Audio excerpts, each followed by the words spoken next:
एक मुलाकात ऐसी शख्सियतों के साथ जिन्होंने दिया है अपने जीवन को एक नया मुकाम। रूबरू कराएंगे ऐसी कुछ हस्तियों के साथ एक खास शख्सियत के साथ मुलाकात जयदेव पटेल के साथ नंबर 1 इंडिया न्यूज पर रात। नमस्कार दोस्तों, मैं जयदेव पटेल, आपका एक बार फिर स्वागत है एक खास शख्सियत के साथ मुलाकात प्रोग्राम में। आज हम बात करेंगे जम्मू एयरपोर्ट के नजदीक है जम्मू एयरफोर्स स्टेशन, और वहां पर 2 धमाके बीती रात हो गए 5 मिनट के अंतराल में। ये जो धमाके हुए हैं उसमें ड्रोन के इस्तेमाल की गुंजाइश शुरुआती तौर पर जताई गई थी, और अब जम्मू कश्मीर के डीजीपी ने बताया कि ड्रोन को बतौर बम इस्तेमाल किया गया। इसी पर विस्तार चर्चा करने के लिए हमारे साथ 2 खास मेहमान जुड़ गए, रिटायर्ड मेजर जनरल जी द्विवेदी और पूर्व भारतीय वायुसेना विंग कमांडर अनुमा आचार्य। आप दोनों का बहुत बहुत स्वागत है आज के हमारे प्रोग्राम में। धन्यवाद जयदेव जी द्विवेदी, मैं आपसे शुरुआत करता हूं। जिस तरह से ड्रोन को बतौर बम इस्तेमाल किया गया है, तो इतना भी समझ में आता है कि जहां पर जम्मू एयरपोर्ट है और जहां पर जम्मू एयरफोर्स बेस है, रात के उस समय में सीमा के उस पार से उसे कंट्रोल नहीं किया जा सकता है, यानी स्थानीय हाथ है इस थ्योरी पर। सुरक्षा एजेंसियां वहां काम कर रही है। एक तरफ से बहुत बड़ी दिल दहलाने वाली चीज हो जाती है हिंदुस्तान में लोगों के लिए, क्योंकि जम्मू के अलग अलग इलाकों में चाहे आर्मी कैंप हो नागरोटा का, जिसे कई बार टारगेट करने का प्रयास किया गया है, या फिर अभी एयरफोर्स स्टेशन की बात हो, ये बहुत बड़ी चीज है जो हुई है। आप ठीक कह रहे हैं कि मेरे ख्याल से ये बहुत ही सीरियस सिक्योरिटी ब्रीच है और जिसका हमें पूरा जायजा लेना पड़ेगा। मैं इसमें 2-3 बातें आपसे साझा करना चाहता हूँ। सबसे पहले ये जो ड्रोन अटैक हुआ है, ये हमें कोई चकित करने वाली बात नहीं होनी चाहिए, हमें इसका एंटिसिपेट करना चाहिए था, क्योंकि 2008 से ड्रोन का बहुत इस्तेमाल हो रहा है दुनिया भर में। और जैसे आप पश्चिम के इलाके में, सीरिया में, इराक में, इसका बहुत ही काफी हद तक इसको इस्तेमाल किया गया और बड़ा कारगर हथियार साबित हुआ है। अभी अजरबैजान और आर्मीनिया के युद्ध में बहुत ही इसको इस्तेमाल किया था। और पिछले साल जनवरी में अमेरिका ने ड्रोन के जरिए ईरान के एक बहुत उच्च जनरल सुलेमानी की हत्या भी की। तो इसलिए ये जो ड्रोन का अभी इंसिडेंस हुआ है जम्मू एयरपोर्ट पर, ये एक बड़ा चिंताजनक विषय है। और ये पिछले साल अगर आप देखें तो पंजाब बॉर्डर पर पाकिस्तान से कई बार ड्रोन आए जिन्होंने हथियार भी वहां फेंके। चाहे अभी सीज़फायर है, पर पाकिस्तान की तरफ से ये जो उग्रवाद है, लो इंटेंसिटी कॉन्फ्लिक्ट है, इसमें मैं नहीं सोचता कि उनकी स्ट्रेटजी में कोई भी तब्दीली आएगी। वो नए नए तरीके अपनाएंगे। और अभी ये ड्रोन का जो इस्तेमाल कर रहे हैं, ये हमारे लिए एक बहुत चेतावनी है, क्योंकि मैं नहीं सोचता कि हमारे सिक्योरिटी एजेंसी ने इसका पूरा जायजा लिया है। अगर इसका हम पूरी तैयारी करते तो ये इंसिडेंट नहीं होना चाहिए था। चाहे ये छोटे ड्रोन है, इनमें कम असला बारूद है, पर फिर भी ये घातक साबित हो सकते हैं। तो मैं इसके बारे में 2-3 बातें करना चाहता हूँ। सबसे पहले हमें इसको बहुत सीरियसली लेना चाहिए जी। एक पॉलिटिकल मैसेज आना चाहिए पाकिस्तान की ओर से कि अगर वो ये हद बंद नहीं करेंगे तो हम इसका बहुत कड़ा जवाब देंगे, पहली बात। दूसरा, हमें अपना पूरा एयर डिफेंस जो है इसकी पूरी दोबारा रिव्यू करना पड़ेगा कि किस प्रकार ये छोटे छोटे ड्रोन जो है ये कैसे स्नीक कर सकते हैं और किस प्रकार ये हमें क्षति पहुंचा सकते हैं।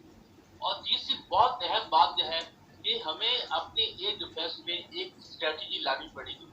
चाहे वो S-400 अभी आ रही है, वहां से लेके बड़े जो घातक हथियार हो सकते हैं, और ये छोटे छोटे हथियार है, इनको पूरा एक नजर में एक डिफेंस के तरीके से लेना पड़ेगा। क्योंकि सिक्योरिटी के मामले में हम कोई भी किसी तरह की छूट नहीं दे सकते हैं। और स्पेशली जो बॉर्डर इलाके हैं, जैसे पठानकोट एयर बेस है, जम्मू है, श्रीनगर है, ये सब बेसिस पर हमें बहुत ही तैयारी करनी पड़ेगी। और मेरा अंत में यही है कि पाकिस्तान को हमें कड़ा जवाब देना पड़ेगा। जब तक हम ठोस कदम नहीं उठाएंगे तो ये हरकतें होती रहेगी जी। अनुमा आचार्य, एयर डिफेंस सिस्टम की जब हम बात करते हैं तो समझ जाते हैं कि पूरा जो एयरफोर्स स्टेशन है वो सुरक्षित रहेगा। बड़ा खतरा तो छोड़िए, क्या एक छोटा सा खतरा इस तरीके से घुस सकता है उसमें, या उसे चकाया जा सकता है, उसे कैसे मुमकिन है ये? जयदेव, पहले तो द्विवेदी सर ने बहुत सारी अपने एक्सपीरियंस से बात की, उस बात का मैं सम्मान करती हूँ, उसके साथ पूरी तरह सहमत हूँ।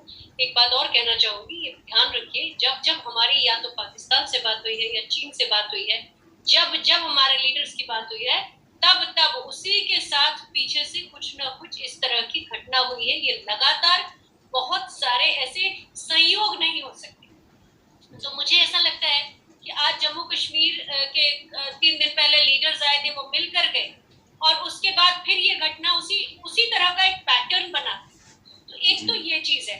दूसरे, ट्विटर पे ट्रेंड हो रहा है जम्मू एयरपोर्ट। आधे से ज्यादा लोगों को ये नहीं मालूम कि एयरपोर्ट और एयरफोर्स स्टेशन में क्या फर्क है। तो एयरपोर्ट और एयरफोर्स एक साथ में बोल देते हैं। ये जो हमला हुआ है ये जम्मू एयरफोर्स स्टेशन में हुआ है, एयरपोर्ट पर नहीं हुआ है। तो ये क्लैरिफाई करने के लिए। दूसरे, आप एयर डिफेंस सिस्टम लगाइए या कुछ लगाइए, वो तो हम लगा ही रहे हैं।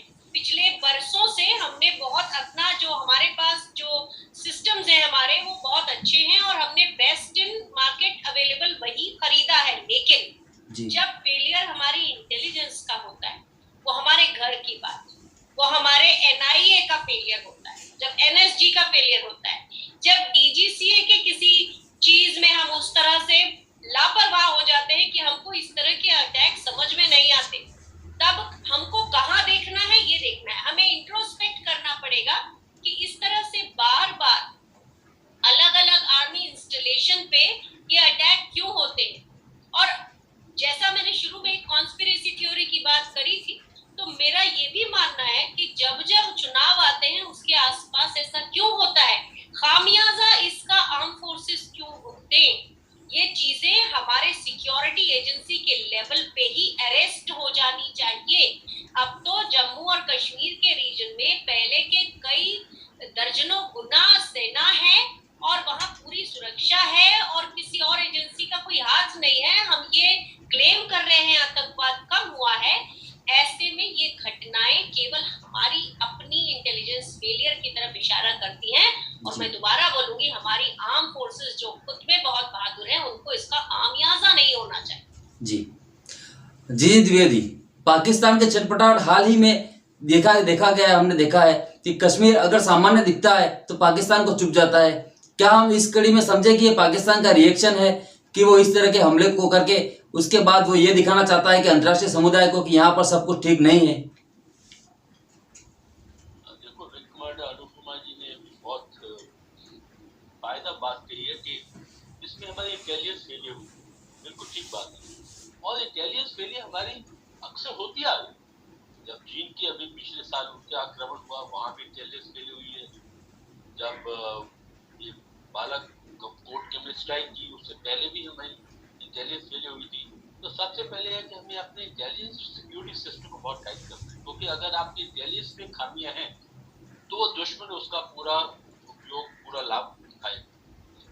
दूसरा, जो अभी आपने जो मेन जो मुद्दा उठाया है, वो है कि ये पाकिस्तान जो है ये बाज नहीं आने वाला, क्योंकि इसके साथ चीन का जो है पूरी सपोर्ट है। और अभी हम देख रहे हैं कि चीन और पाकिस्तान का जो गठबंधन है वो और भी मजबूत हो गया है। और ये टू फ्रंट वॉर जो है उसका एक पहलू देख रहे हैं, क्योंकि अभी जो लड़ाई है वो कन्वेंशनल कम है और अनकन्वेंशनल ज्यादा है। दो स्टेट्स की कॉन्फ्लिक्ट है, बेजोर वॉरफेयर की बात कर रहे हैं।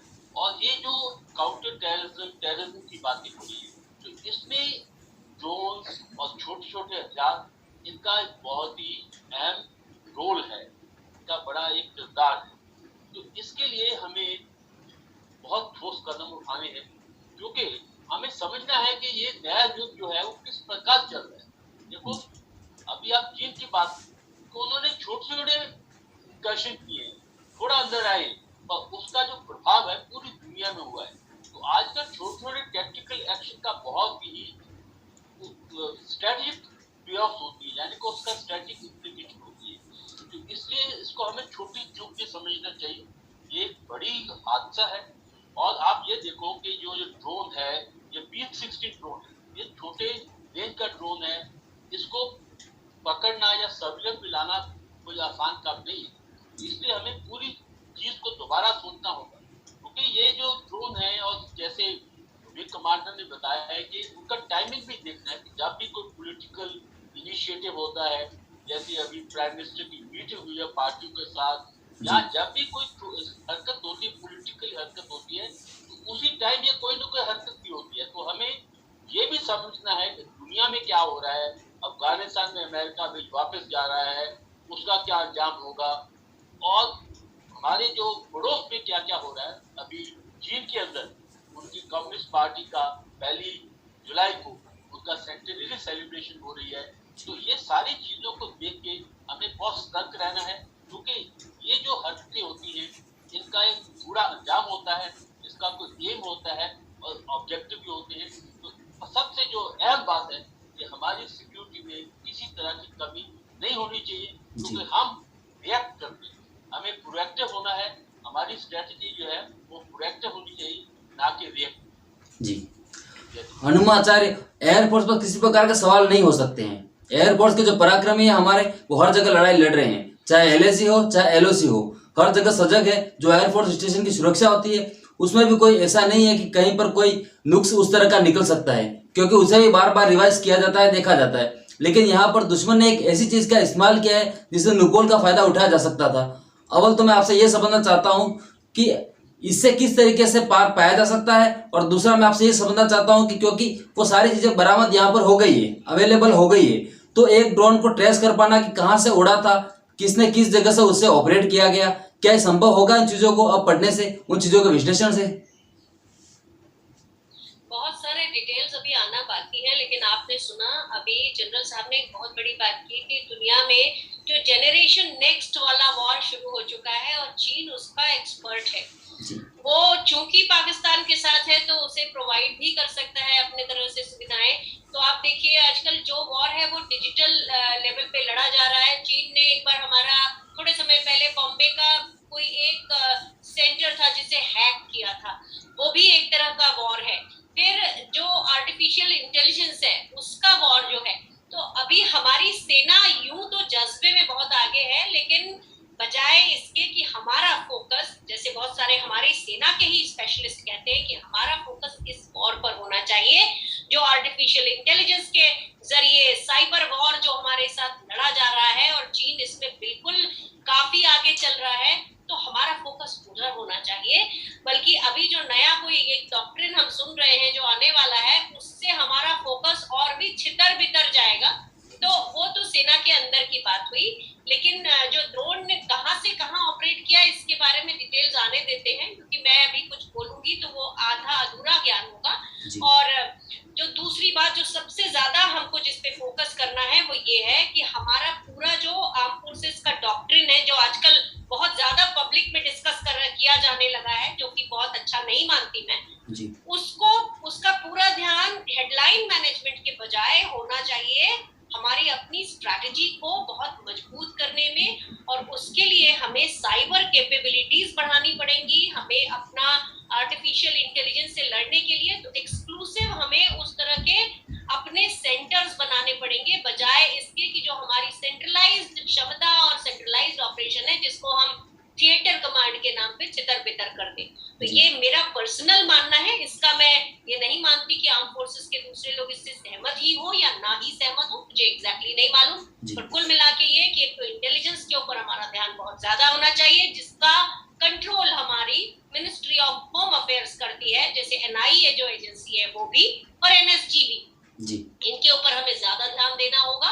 और दूसरी चीज, हमारा ध्यान साइबर वॉर को हराने के लिए होना चाहिए, बहुत जरूरी है आज के समय में। जी, आप लोगों ने नंबर 1 इंडिया न्यूज़ के लिए समय निकाला, उसके लिए आपका बहुत बहुत धन्यवाद। शुक्रिया।